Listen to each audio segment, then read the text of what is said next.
개선 방안을 써야 되는 그런 걸 제가 맡아가지고 굉장히 좀 당황스러우면서 어제 계속 글이 안 써져서 제가 가장 늦게 내가지고 그 실무진들이 굉장히 고통스럽게 했을 것 같은데요.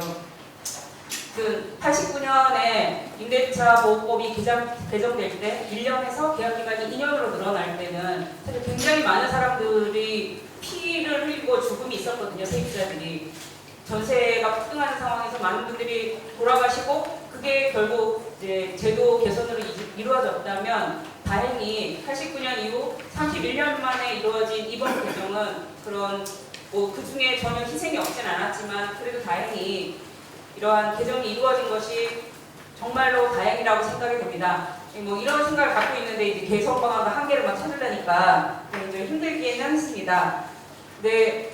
그 2017년에 11월 29일 날 주거복지 로드맵이 문재인 정부에서 발표가 됐는데 9월부터 계속 발표가 된다 하면서 되지 않았어요. 그랬는데 이제 거기에 굉장히 중요한 관심사항 중에 하나는 전월세 상한제 계약갱신 청구권이 주거복지 로드맵에 포함될 것이냐 말 것이냐였습니다. 저희 시민사회의 중요한 관심은. 그러던 것이 9월부터 계속 발표가 늦춰지다가 결국 11월 29일 날 발표가 됐는데 그때 좀 놀랐던 게 세 가지 주요 주제 중에서 세입자 보호 방안이 그냥 빈 공간으로 발표가 됐습니다. 이 11월 29일 날 발표된 주거복지 로드맵에 빈 공간으로 발표되고 추후 발표 이랬던 거예요. 그리고 그 추후 발표는 결국 무엇으로 이루어졌냐면 임대등록제 활성화 12월 13일 날 발표되었을 때 이 세입자의 계약갱신 청구권과 전월세 인상률 상한제가 도입된 게 아니라 임대인에게 인센티브를 과도하게 줘서 그것을 통해서 전월세 상한제 계약갱신 청구권이 도입된 것과 같은 효과를 내겠다라는 게 정부 발표였죠. 근데 이제 그때 그 발표를 보면 2020년에 도입을 검토하겠다라는 말이 써 있습니다. 그래서 저희가 그걸 보면서 옆에 있는 이가은 변호사님하고 얘기했던 게 기억이 나는데요. 이게 한다는 소리야, 안 한다는 소리야, 안 한다는 소리지라고 생각을 했죠. 5년 단임제의 국가에서 그 정권 후반기인 2020년 넘어서 이 제도 도입을 검토하겠다고 하니 사실 좀 믿기 힘들었는데 결과적으로는 정부의 계획대로 된 것 같기는 해서 참 다행이라고 생각이 됩니다. 그래서 이 아까 김남근 변호사님도 길게 말씀하셨지만 굉장히 오랫동안 논의가 되었던 일이거든요. 이 인상률 상한제와 그래서 사실은 뭐 저희의 이쪽 이걸 도입을 찬성하는 사람들의 입장뿐 아니라 반대하는 사람들도 굉장히 많은 연구와 토론에 참석한 결과입니다. 그래서 사실은 이번에 법이 만들어지는 과정에서도 그분들의 의견도 많이 반영되었다고 생각합니다. 그러니까 이걸 도입하면 자칫 잘못하면 확 올라간다. 당시에 올라간다고 하니까 요번에 한 것은 그러니까 기존 세입자에게도 계약갱신 청구권 부여한 거죠. 1년 한 번에 계약갱신 청구권 부여하면서 하는 내용으로 법이 개정되는데 이런 것들이 결국은 저희 사회가 굉장히 많은 다양한 의견을 가진 사람들이 모여서 의견을 내는 결과라고 생각합니다. 다행히 그 도입 초반기에 주택 전월세 가격이 폭등할 수 있는 그런 장치 이제 막을 수 있는 장치를 이제 법에 포함되는 내용으로 되어 있고 그래서 사실은 그 법률의 내용을 보면서 이렇게 의견이 서로 다른 사람들끼리의 토론이 전혀 무의미하진 않았구나. 그분들이 이 법이 도입되라고 그런 막 반대를 의견을 말씀하시진 않았지만 결과적으로 그분들의 반대 의견을 보완하는 방식으로 입법이 되었죠. 그래서 그런 부분은 다행이라고 생각을 하고요. 아쉬운 점은 다른 분들도 다 마찬가지겠지만 너무 짧은 계약기간과 그리고 너무 높은 인상률이라는 부분입니다. 지금 이 한 번의 계약갱신권을 부여했기 때문에 뭐 4년이라고 단정할 수는 없죠. 임대인이 그 무시적갱신을 계속하는 경우라면 무시적갱신을 하다가 한 번 계약갱신 청구권을 요구하게 되면 6년이 될 수도 있고 8년이 될 수도 있고 이거는 뭐 법의 취지가 딱 4년 살아라 이런 건 아니라고 보지만 근데 이제 임대인이 나가라고 할 경우에는 4년밖에 못 사는 그런 문제가 있기 때문인데요. 근데 이제 뭐 잘 아시겠지만 저희 학제라는 게 초등학교 6년, 중고등학교 3년씩 6년이고 그래서 최소한 6년 이상으로는 계약기간이 되어야 된다고 보고 그리고 지금 인상률의 상한이 5%로 되어 있는데 뭐 지금과 같은 초저금리 상황에서도 그렇지만 최근에 전세가격을 저희가 분석을 해봤습니다. 언론상에서 전세가 폭등 이런 얘기들이 너무 많이 나와서 실거래가 저희의 굉장히 중요한 정책 기반이라고 생각이 되는데요.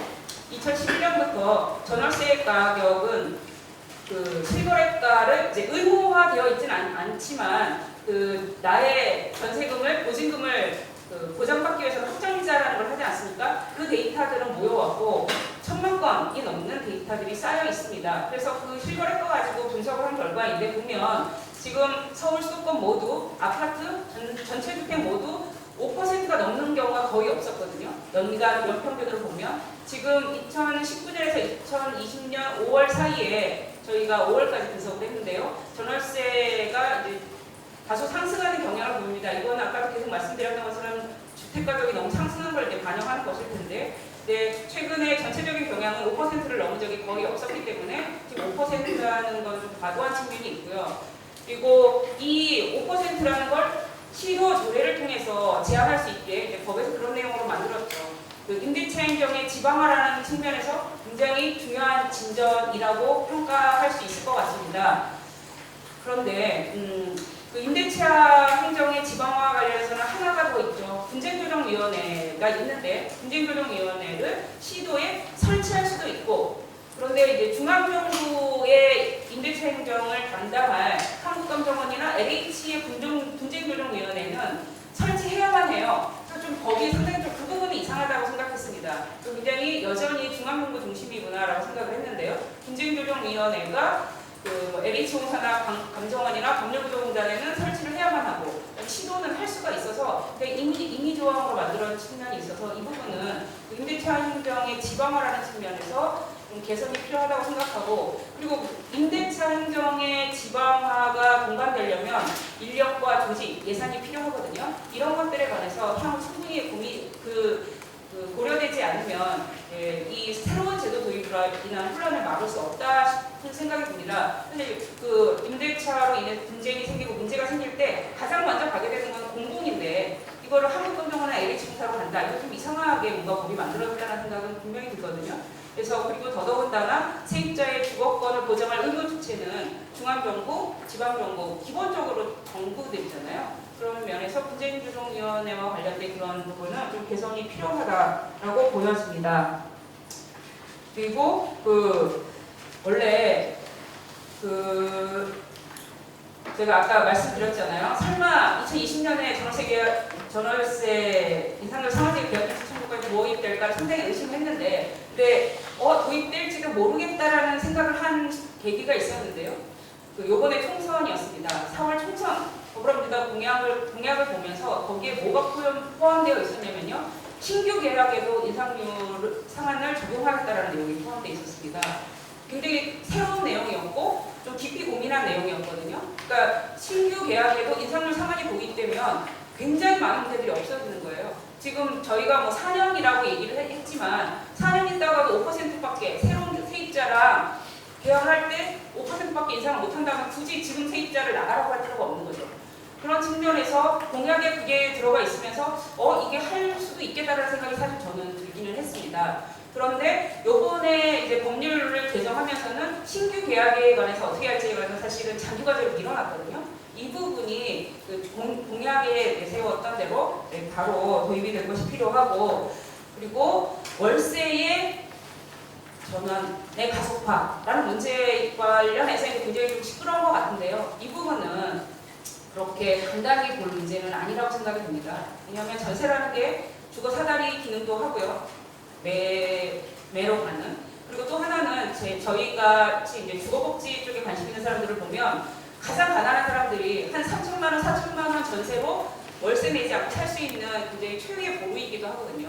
그런 면에서 전세는 되게 중요한 기능을 하고 있죠. 그게 레버리지를 사용돼서 그 투기에 이용되는 수단이기도 하지만 그러니까 전세가 두 얼굴을 가지고 있는데요. 그래서 전세를 굉장히 좀 조심스럽게 다루어야 하고, 그래서 저는 2016년에 뉴스테이 같은 걸 도입하면서 박근혜 정부가 전세 종말을 너무 함부로 얘기했다고 생각을 하거든요. 근데 대통령까지 나서서 전세 시대는 끝났다. 이자율이 이렇게 낮은데 무슨 전세냐.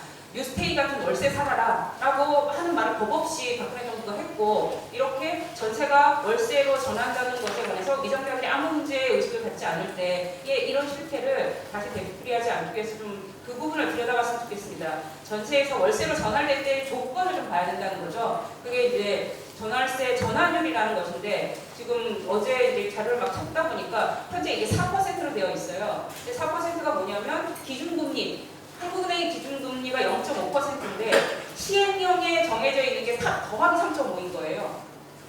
그러니까 이제 4%가 되는 건데 3.5% 시행령에 정해져 있는 건 법률 개정 없이도 당연히 낮출 수가 있는 거죠. 그래서 만약에 전세가 월세로 전환이 되더라도 그 전환율을 지금과 같은 낮은 수준으로 낮춘다면 뭐 이자율이 지금 2% 3%니까요. 그런 수준으로 2% 정도로 낮춘다면 이거는 세입자들의 주거비 부담도 낮출 뿐 아니라 더더군다나 임대인들이 그냥 전세를 월세로 전환하려는 요인도 낮출 수 있다고 생각합니다. 그래서 이런 부분에 대한 고민들이 좀 필요할 것이라고 생각합니다. 제가 너무 많은 시간을 쓰고 있는 것 같아서 이제 마지막으로 좀 말씀을 드리면 저희가 일단 세입자 권리와 관련해서 주거비에 관해서 공공이 규제를 한다라는 이제 성과를 냈는데요. 그런데 하나가 굉장히 큰 영역이 남아있는 부분이 있습니다. 저희가 너무 열악한 집들을 방치하고 있거든요. 그리고 불법 투기기, 불법으로 용도를 변경한 집들 이런 것들을 다 방치하고 있고 뭐 지방에서 집에서 물이 밑에서만 올라오고 벽에서 물이 나오고 이런 집들을 상당히 방치하고 있는데요. 주거 품질이라는 문제에 관해서 우리 사회가 다시 심각한 고민을 해야 될 시점이라고 생각합니다. 특히나 이 전월생활제 계약갱신 청구권의 도입과 관련해서 일부 사람들은 이렇게 임대료를 규제하면 슬럼화를 가속화할 것이다. 임대인들이 집수리를 하지 않아서 이런 얘기들을 하거든요. 그래서 이런 일이 그냥 기후로 그치게 만들어야 하는 막중한 책임이 정부에 있다고 생각합니다. 우리 사회가 논의를 거쳐서 이런 주거의 품질 문제를 해결하는 방향으로 나아가기를 기대합니다. 그리고 마지막으로 한 가지, 이 전월세 상한제 계약갱신 청구권과 관련해서 보수 야당에서 공공임대주택을 통해서 이 문제를 해결하자라고 얘기를 합니다. 그런데 공공임대주택이 아까 이제 89년이라는 게 주거정책에서 굉장히 의미 있는 해인데요. 89년에 공공임대주택이 역사상 최초로 공급되기 시작하면서 그런 지 30년이 되었고 그동안 우리가 100만 호를 확보했거든요. 그런데 그러면은 똑같은 속도로 가더라도 100만 호를 확보하는데 30년이 더 걸린다는 겁니다. 그렇지 않기를 바라지만요. 그런 점에서 공공임대주택만으로는 세입자의 주거 문제는 해결되지 못하고 대부분의 사람들이 민간임대주택에 사는데요. 그러니까 좀 더 건설적인 대안을 야당에서도 내놓았으면 합니다.